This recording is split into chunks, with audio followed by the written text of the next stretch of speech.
Next যে stock যেটা আমার ওয়াচ লিস্টে আছে সেটা হচ্ছে ভিমতা ল্যাবস। তো এখানে দেখো উপরে আমরা নিফটি 50 চার্ট রেখেছি এবং নিচে ভিমতা ল্যাবের চার্ট রেখেছি যাতে কম্পেয়ার করে তোমাদেরকে বোঝাতে আরো সুবিধা হয়। তো ফার্স্টে দেখো নিফটির চার্টে লাস্ট ইয়ার তোমার অক্টোবর থেকে এখনো অবধি তোমার এপ্রিল অবধি মোটামুটি 70% নিফটি ইন্ডেক্স ডাউন ছিল।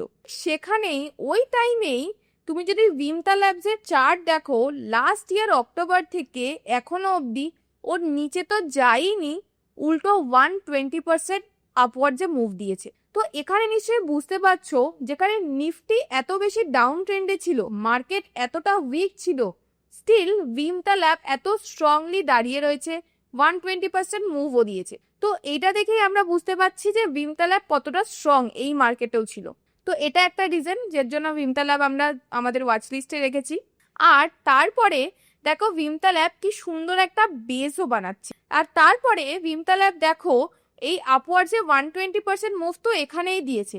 এবার মুভ দেওয়ার পর এত দিন ধরে ভিমতা ল্যাব কত সুন্দর একটা বেসও বানাচ্ছে। এবার একটু যদি ডিটেলে দেখো ভিমতা ল্যাবের ডেইলি টাইম ফ্রেমে এই যে জোনটা যেখানে মার্কেট একটা বেস বানাচ্ছে, তো নিচেরটা অবভিয়াসলি অ্যাজ এ সাপোর্ট এবং উপরেরটা অ্যাজ এ রেজিস্ট্যান্স কাজ করছে। আমরা কি জানি কোনো একটা রেজিস্ট্যান্স লাইনকে যদি 2 বা 3 বারও অলরেডি টেস্ট করে নেয়, 4th বা 5th বার ওই রেজিস্ট্যান্স লাইনটা খুব উইক হয়ে যায়।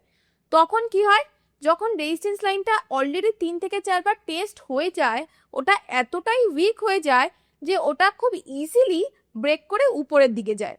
তখন যে রেজিস্ট্যান্স লাইনটা ওটা অ্যাজ আ সাপোর্ট হিসাবে কাজ করে, যেটাকে বলে চেঞ্জ ইন পোলারিটি। তো অলরেডি দেখো 3 বার এই রেজিস্ট্যান্স লাইন থেকে ভিমতা ল্যাব নিচের দিকে রেজিস্ট করে নিচে এসেছে।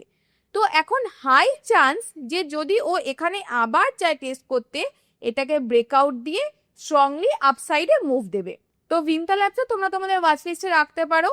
খুব ভালো একটা স্ট্রং সেটআপ, যেটা মার্কেট এতটা ডাউন থাকা সত্ত্বেও খুব স্ট্রংলি মার্কেটে দাঁড়িয়ে রয়েছে। শুধু দাঁড়িয়েই নেই, 125% মুভও দিয়েছে, এই রেজিস্ট্যান্স লাইনটাকে টেস্ট করে নিয়েছে।